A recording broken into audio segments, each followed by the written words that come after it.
So welcome everyone to our third safety and security briefing.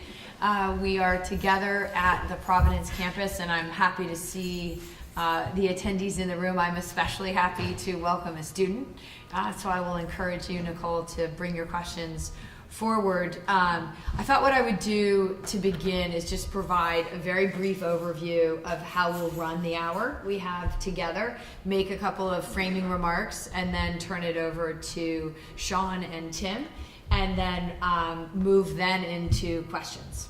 So Nicole, start building your questions.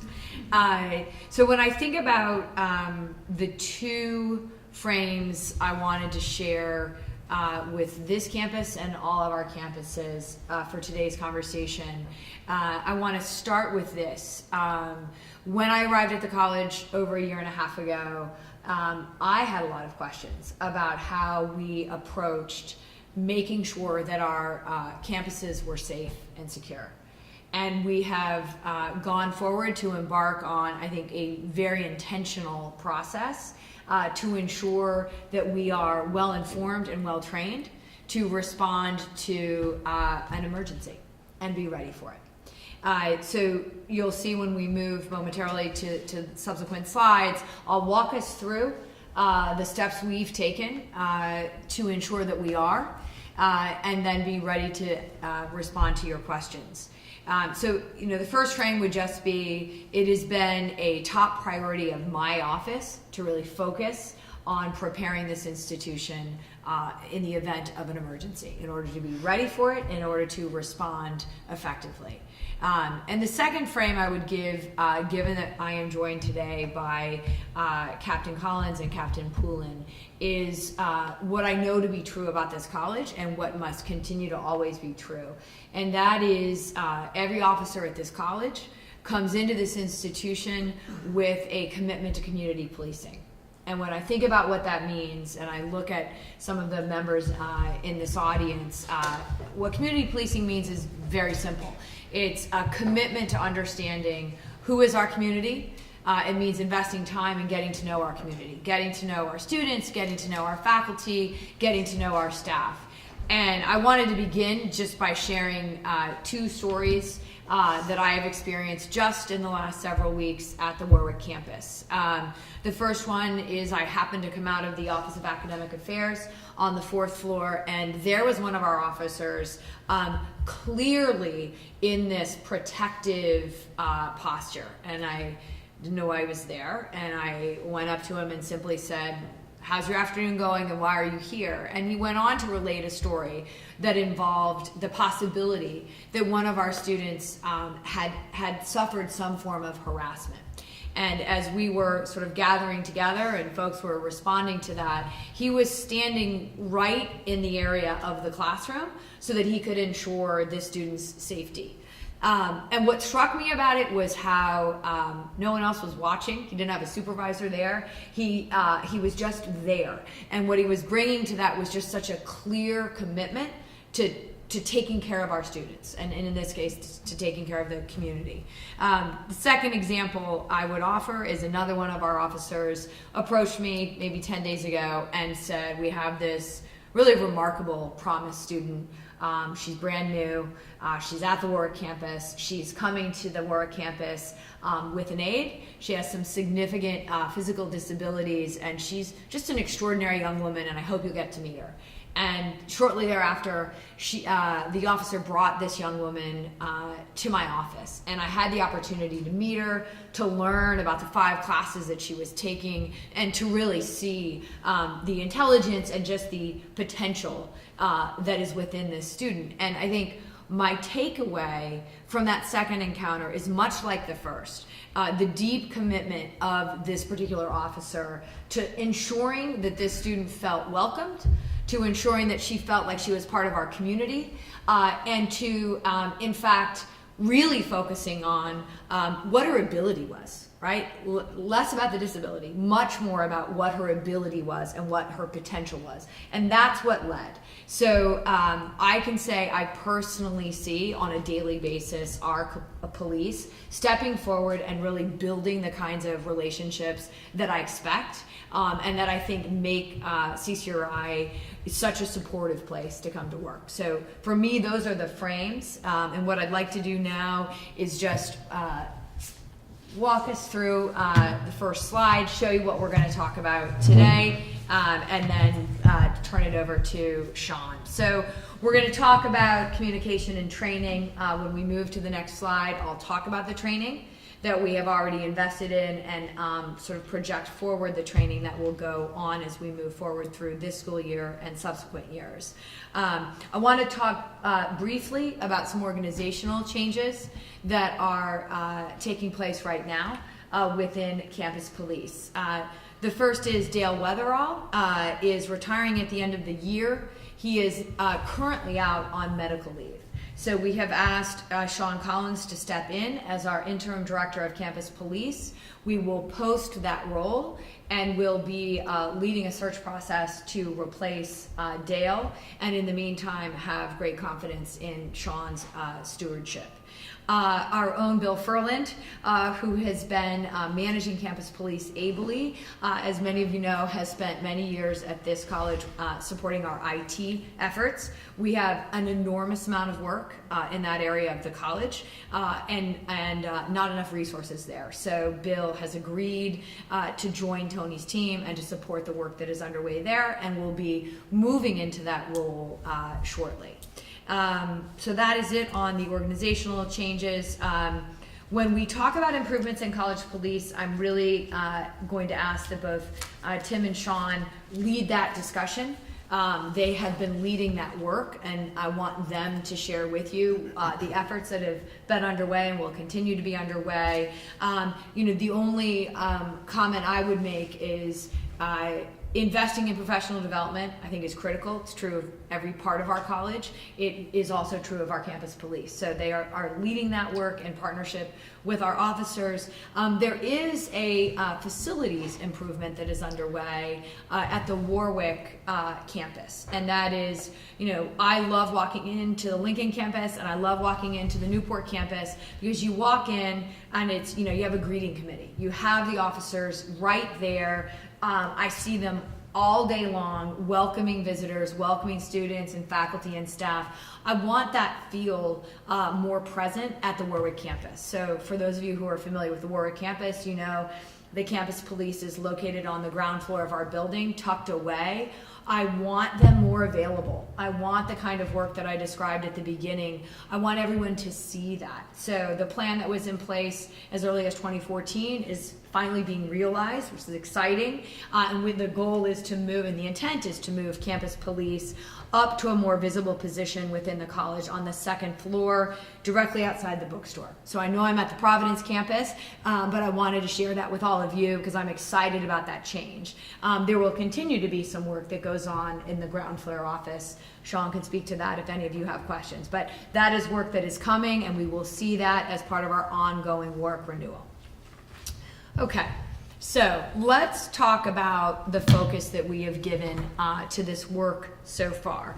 I would actually say there are 4 basic areas. I would insert the emergency management plan underneath the first. So we're talking about emergency management. We're talking about the consulting firm that we've been working with, Margolis and Healy, talk about the training, and talk about our partnerships. So the first part is, what does it mean to say we're following a FEMA and NIMS model? So FEMA is an acronym, Federal Emergency Management Agency, and NIMS is a National Incident Management System. Why am I starting there? I'm starting there because these are lessons that came out of a couple of events that happened in our country. One is, of course, September 11th, and the other is Hurricane Katrina. And what we learned from both of those very different events is that we did not have an adequately coordinated response to a natural disaster or what happened to a security disaster that took place on September 11th. So this work grew out of the recognition that we needed to coordinate our work across the country. And at the college, what was communicated to me and made apparent was we needed to be even more intentional about how we align the work we do with local, state, and federal agencies. Because when we think about some of the disasters that we want to be prepared for, let's talk about a hurricane, right? Everyone in this room will have some kind of a role in responding to that. But the way you thoughtfully respond is by bringing in external agencies to support the preparation, the planning, and the recovery. So we've done that. We've invested very seriously in that training. I and other senior management members of my team have gone through that training, the National Incident Management System, in order to be ready. One of the things we did was conduct a tabletop exercise this summer. And I'm sure most of you know in this room what that means. It means you role play a particular incident, you respond to it, and then with a facilitator, you evaluate your response and identify where you need to improve or adjust your reaction. We will continue to do those tabletop exercises at the college. The ongoing stakeholder training. So Alex Ogden sent an email out, I believe, last week, letting the community know that Pete Gaynor, who runs the Rhode Island Emergency Management Agency, has been a close partner of ours. He's helped us with the emergency management plan. And he and his team are going to have a very hands-on role in helping us think about how we execute training really effectively. And training broadly construed. So any member of the community college who wants to be part of that training will be invited to those trainings, and you'll be hearing more about that beginning next month. I'd like to move now to the emergency management plan. So this, when I think about our plan, a good plan is a living document. So we will never believe it's finished because we're always going to be gaining new expertise and new information. But what we have done with that plan is devote significant time and resources to making sure that we have a plan that we believe is comprehensive and positions the college to respond successfully. We did that plan in close partnership with Pete Gaynor and his resources at the statewide emergency management agency, and we're pleased with the outcome of that plan. Margolis and Healy, this is a national consultant specializing in higher ed.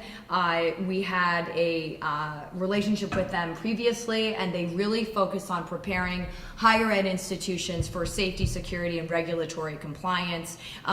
They came into the college and helped lead that tabletop exercise, and will have an ongoing role within the college to ensure that we're staying current and abreast of new developments around the country. I'm going to leave additional comments about training, specifically with college police, to Sean, and then move finally to partnerships. So it's really where I began, right? When I talked about what Katrina taught us, what September 11th taught us, which is the vital importance of coordinating our efforts with outside agencies, right? That's a collective impact model. We're going to expect these two men and our officers to do everything they are asked to do within the college, and they know that in order to effectively respond to certain emergencies, we're going to need to bring in additional resources. So leveraging best practices from outside the walls of CCRI. Sean's going to talk to you about RIPAC. He'll also talk to you about what we do with state police. I've already covered M&H, and I think you'll come back and talk to all these acronyms, RICUPs. I think the sort of top line message I'd want everyone to hear is a couple of things. A concerted commitment to continual learning and training, and a concerted commitment to that collective impact partnership model. So with that, I'm going to turn it over to Sean. Thank you, Megan. And again, thank you for your support, particularly in the training aspect. Very important to keep the officers trained. Before I begin, I'd like to, since I've been named the interim director, just to spend a few moments introducing myself to the few of you in the room that I haven't met formally. I'm glad Megan is a devotee of community policing because my background is in that arena. I retired from the Warwick Police Department as a major. I had a lot of different jobs throughout a 26-year career there, but I've said this before, I think my most impact was in the 2 times that I worked in community policing. Once as a young sergeant, and again later on in my career as the commander of the Community Services Division. So as a sergeant, I saw where community involvement actually, there was a payoff there. Previously, you answered your calls. As a sergeant, I supervised calls, and it was all about taking reports, making arrests, and moving on to the next case. In community services, and I just had this conversation with a young, he's getting ready to retire, so I guess I'm getting really old. He's got into community services and decided he's never leaving, so he didn't go for any rank or anything. He spent most of his career in community policing and loves it, because you get that interaction with the community, you get some positive feedback. It's not just all negative policing type of stuff. So I was glad to hear that with him. As the commander of the unit, I would have my school resource officers in the 3 high schools, the 3 public high schools, would come back and at the end of the day share stories about how they helped out a student. Again, really nothing to do with law enforcement other than the fact that they don't want a kid falling through the cracks and getting into trouble. So they would, if not every day, certainly every week, share stories of helping out some kid who was having problems at home, problems in school, get them the resources they need, direct them in the right direction, and have a positive impact on their lives. I'm glad to say we'll be having an officer starting here in probably about another 6 or so weeks. He is retiring from a dozen years as a school resource officer, so he's well invested into community policing, so we'll be glad to have him join us. So that was my little bit about me and my background in community policing. So what I want to talk to you about with this slide is the Cleary Report. So the college has a federal requirement every year to produce the Cleary Report, which is not just about statistics, is what this slide shows, but it's about the college's policy statements on how the college reacts to emergencies and what they'll do. Obviously we just recently had a timely warning. That's all guided in the Cleary Report, how we handle that, and it's all spelled out in the report. For this statistics page, luckily if you look over the 3 previous years here, you'll see the numbers are very low. I can testify that those numbers in a couple of these categories are very disruptive to people's lives when they occur, and we've all experienced that recently. So we'd love to have everything reflect as a 0, and we're working hard to make sure that that would happen. What I would note, though, is that we have approximately, I'm going to get the exact number one of these days, but approximately 16,000 students on 4 campuses. And the fact that they're coming to school every day on 4 separate campuses and the numbers are that low, I think we're extremely fortunate. Again, when those numbers occur, it's disruptive for the individuals' lives.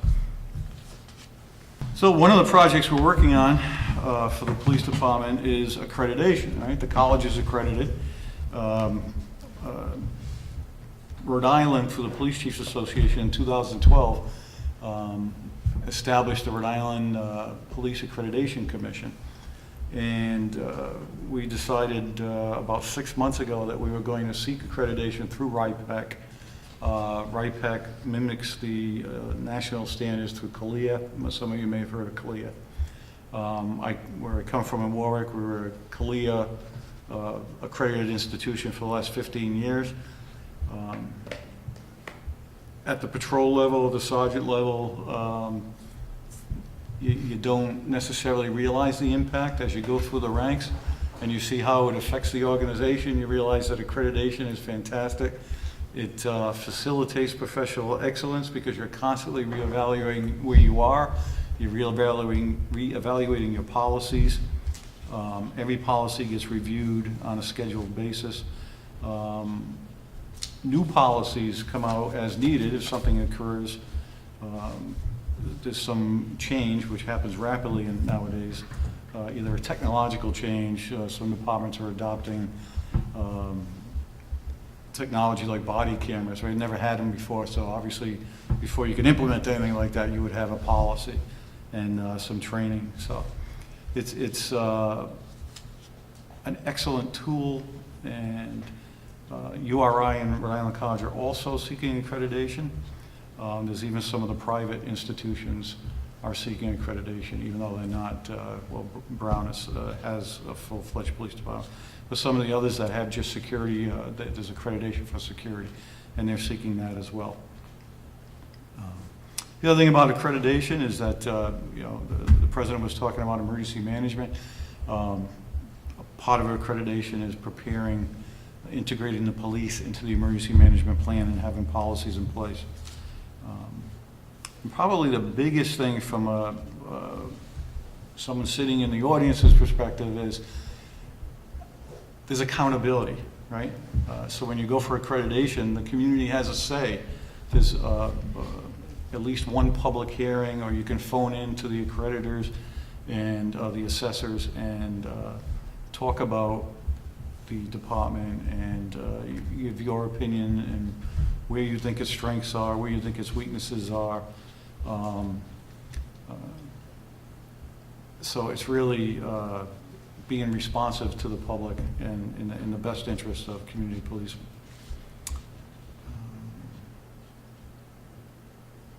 Again, there's, if you have all these policies and equipment, you have to have policies on specified and mandatory training. So the training is a reason I thank Megan for supporting the training and the training budget is that as you adopt new tools and equipment, there has to be either annual or biannual training on those things. Another project we're working on is central dispatch. So right now, if you're on the Lincoln campus or the Warwick campus, you call a number for the department on that campus. So what we plan on doing is establishing an emergency number where no matter what campus you're on, you'll call one number. Tom's nodding his head. I think you agree that's a good idea, right? You don't have to remember 4 numbers. If you're traveling between Warwick campus and Lincoln campus, you don't have to remember 4, you remember one number, right? It's like the college's version of 911, which you can still call. 911 will call us, but they'll only be calling one number now. We are getting equipment for the dispatch. Part of the project is some brand new radio equipment that we will be able to communicate as far as Newport. From Warwick, we'll be able to communicate over the radio to the other 3 campuses. So there would be a direct access via radio, just like you would in the police department. Regardless of how big your jurisdiction is, you have to be able to talk to people over the radio when an emergency comes in. On that, I will turn it over to Captain Poulin to talk to you about some of our liaisons and our community policing philosophy more in depth. Thank you, Sean. Good afternoon. There's a statement up here, a definition of community policing. I know Megan spoke to it as well as Sean. The really, just another component of community policing is really coming together with the stakeholders of the campus, whether they be students, faculty, or staff, visitors, or contractors, whoever can walk upon, enter any of our doors. And whatever the problem is, hopefully seeking similar solutions in conjunction ahead of time. So work that into our definition. So how do we become stakeholders or let people know that they're stakeholders? And largely it's to be visible, be friendly, be able to be approachable. And again, at the end of the day, we're looking for similar professional outcomes by all parties involved, regardless of who the officer may be, where they step back and say, wow, that I had a good experience. You know, and that's what we strive for each and every day. But I can tell you that doesn't happen sometimes that easily. But again, we like to re-engage people if there's a problem, services weren't delivered or expectations of services weren't received as expected. You know, phone calls, emails, we're available. We work, I like to think 24/7, so we're checking our emails, our phones, or the offices are. And again, maybe there is something that we missed, or the party, the other person, we couldn't give them what they were looking for. But at the end of the day, we want everybody to know that we're here, we're looking to provide a professional service and successful outcomes. A little bit about our college police officers. Yearly training. Most of them, let me just take a step back. Most of them have careers elsewhere, different municipalities.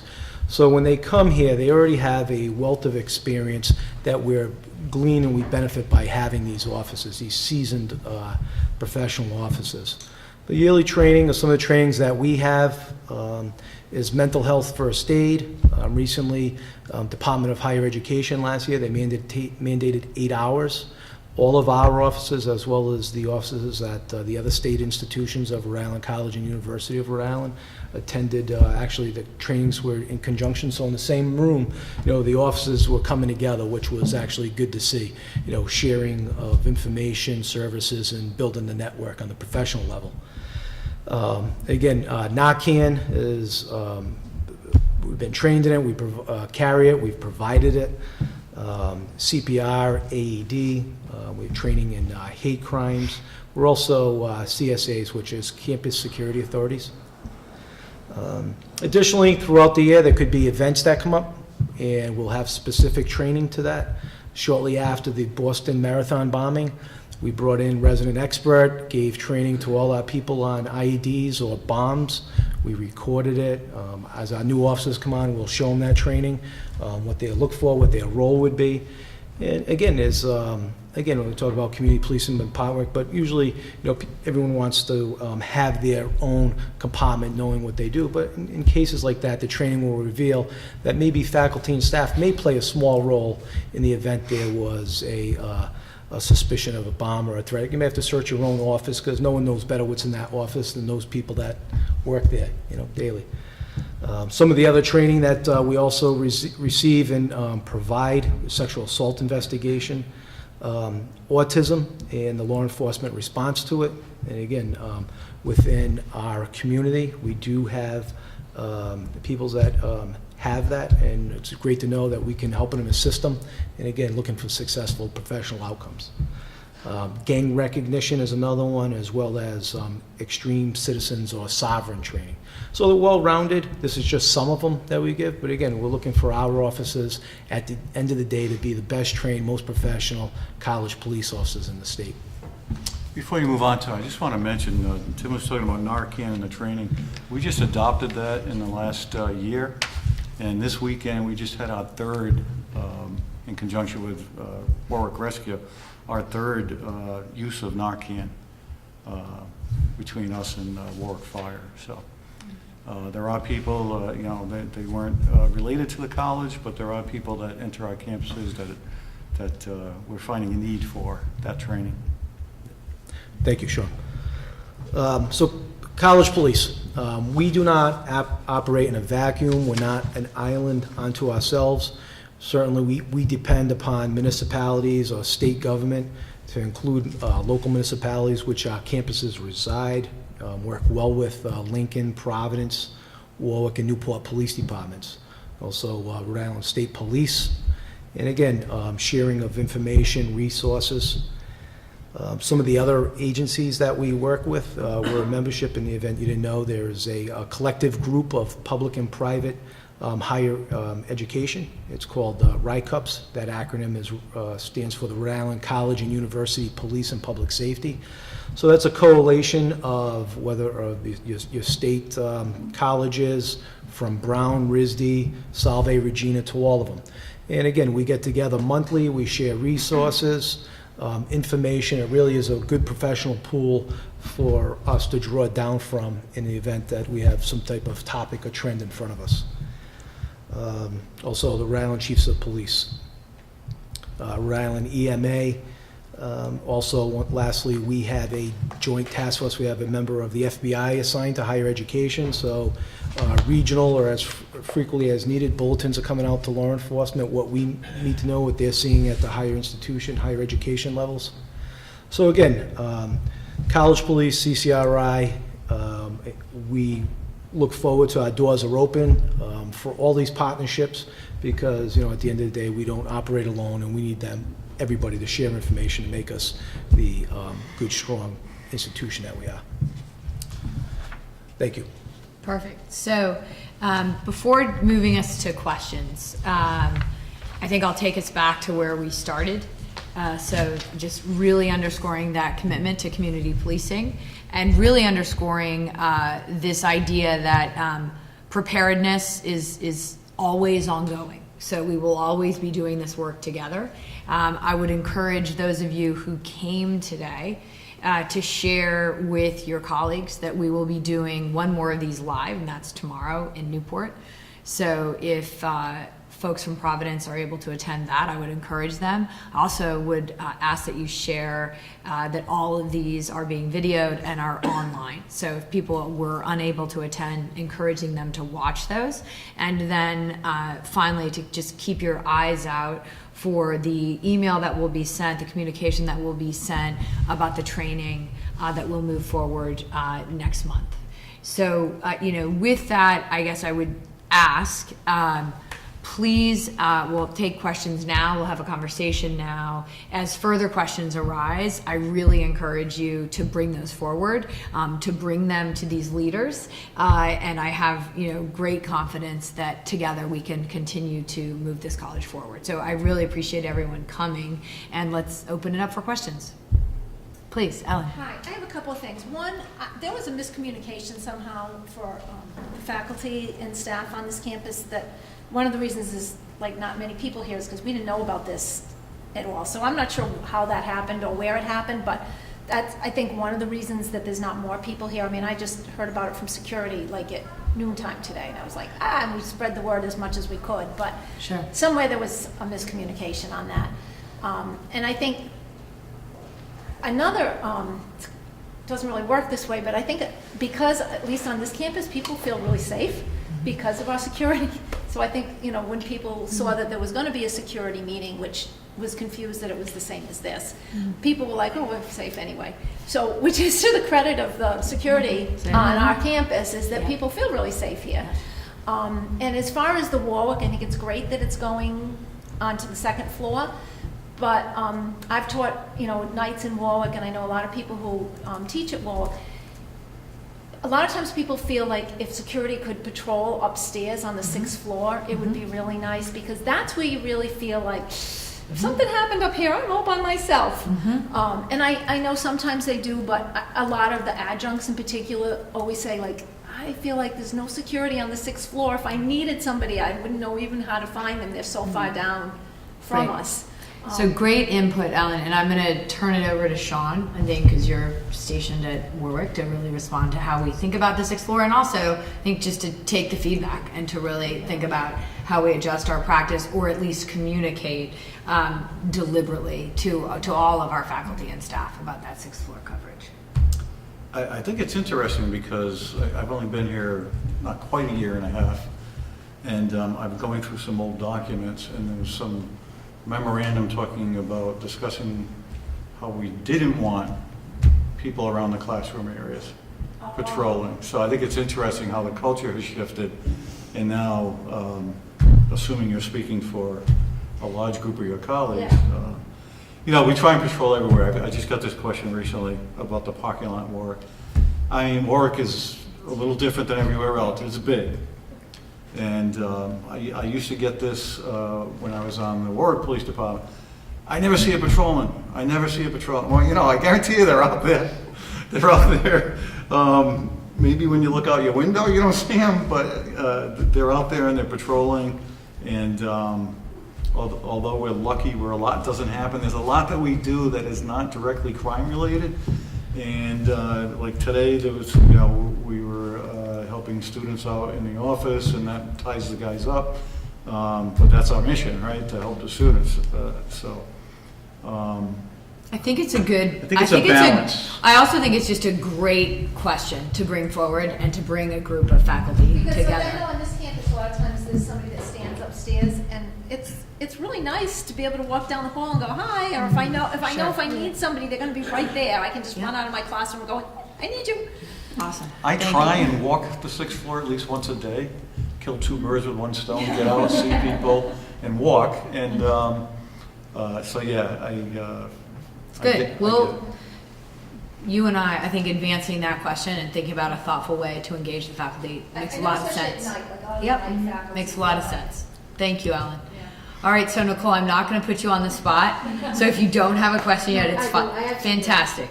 So I was wondering, how can the police officer provide more safety while students walk to their cars at night? Because I experienced that a lot, so how can they provide more? Anytime that you don't feel comfortable walking to your car, I know I've attended classes here. I left out of my little speech. I'm boring myself, actually. I left out of my little speech that I've attended classes on the 3 main campuses, not Newport. I realize if your class gets out late, it can be dark.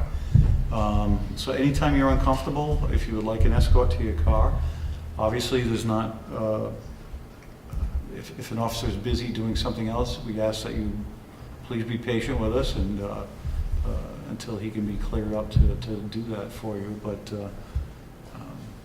it's something that we do offer, escorts to your car in the parking lot, and you just got to ask. And let me know if that's not happening. I mean, I can't guarantee that the officer will be clear each and every time you ask, but unless they're tied up on something else, yeah, that's one of the things we offer. So I think the only 2 offerings I would make, at first, for sure, ask for someone to walk, and I can barely get out of my car before that happens, so that's a great idea. I think it goes right to the heart of community policing. You should feel really empowered to ask that, and I guarantee you will get a positive response. Though it may be if they're engaged with something else that takes priority, you'll have to wait a couple of minutes. That would be my first suggestion. I also just think building a relationship with folks in your class or where you're studying, and I'm seeing Ellen nodding her head and just saying like, hey, can you walk with me to my car, has some sense. That's someone you trust and you know. And then finally, the team here is patrolling continually. So you should, yeah, please. Well, when I used to take night classes, usually I would see them once, 3 times for the semester at night. Yeah. But that's what I was worried about, because I don't usually see them too much at night. Okay. Don't forget that I was just in the office here. I took advantage of my time prior to this meeting to use the camera system that's here, and there is a pretty robust camera system. So if you're not seeing the officer, there's usually one in the office, and I'm looking at one of our officers now, and that camera system is right up on the wall. So that's a way of patrolling without being in every place at once. You can see what's going on as much as possible. Maybe I could share. Please. It just works out well. Kenny likes to be out in the car. Usually we both get in at 3. I'd say by about 3:30, Kenny takes the car outside, and he's either parked in one of the 2 lots, and probably every hour he moves around the cruiser. Sometimes he'll just drive through with the lights on just for visibility. I usually stay in the office, and probably once an hour, if I'm not getting a call, I'll walk outside also. I do both floors. People do ask for escorts. One of the librarians has taken to every night when she leaves. She stops by the office. She says, would you mind? I say, absolutely not. More than happy to walk you outside. But yeah, we're both here, and sometimes, yeah, if you're heading out to one particular lot, maybe Kenny's in the other lot, and you're just missing him, but he's out there. He's out there every night. And maybe the thing, Nicole, because you've already shown incredible accountability, go, introduce yourself and find out who Kenny is, and then let me know how it's working, because these guys take this very seriously. So I want to make sure you're seeing, the concentration I know they're bringing to the work. Other questions? Please. I have a question, a couple of extreme citizen? Well, so I couldn't give you a formal one. What I will tell you, they do encompass those people that may feel that the federal government is encroaching on their personal rights, may not want to pay taxes, they want to be sovereign onto themselves. They're not, state or federal law does not apply to them. All right, my second question is, the training, it was interesting, the training that, that list that you have, the autism, the mental health. Do you provide any kind of in-service kind of for people that work, like the library, for instance? I'll get right to it. We're like a small microcosm of the community, and we directly, relate to people. And we do have a lot of people who have mental illness problems, autism, so any kind of information to help us deal with them sometimes, because we want to avoid having to call you, and sometimes it does get that, to that point. Okay, thank you. So as far as the training, our training I receives from, certified instructors. That's something that we haven't, we wouldn't conduct those trainings at this point in time, but maybe in conjunction with student services. I know they have professional staff on hand, and okay, I'm looking over here, Elizabeth Canning, right, resident expert on a lot of these things, Title IX coordinator. Maybe that's something that we could do, and even on short notice, maybe get out some reading material, right, Elizabeth? Yeah, I'd be happy to also come present, because I'm the Title IX coordinator. I'm Director of Institutional Equity, Title IX coordinator, and ADA coordinator. So it may be beneficial that I can even come and we can talk about all of those issues, since you are sort of that heart of students. All students from the library, and you're going to interact with them in ways where a lot of these things may pop up. Then maybe I can circle back with you all and think about a time to come by and talk about and how to respond and what resources we have. So for that, we could do that. Thank you for raising that. That's a great point. Yeah, it is a topic in law enforcement across the country now.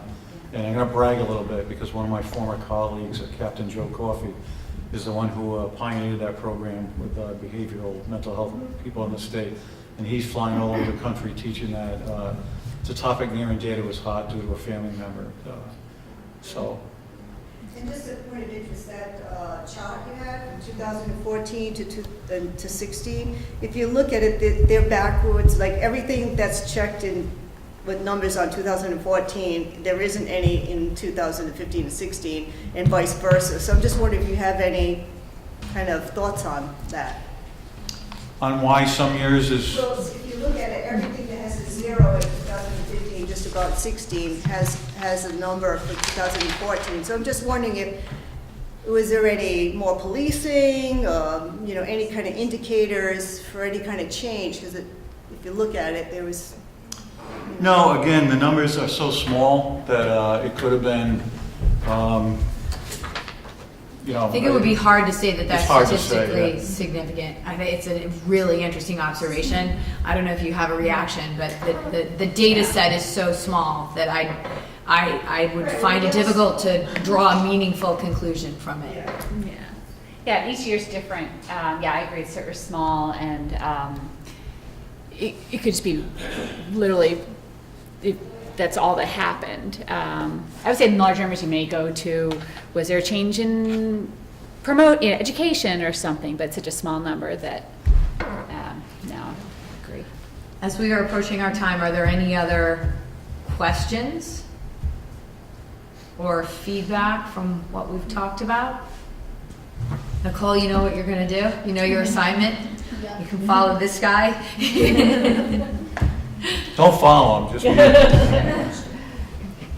Well, I actually, my takeaway from the conversation is Liston is in exceptional hands. And what I've heard from my very first days here from you, Ellen, and from others, you keep your eyes on each other, you know each other's names, and that goes a long way to really living this idea of community policing. So I really thank you for that. And I'll just end where I started.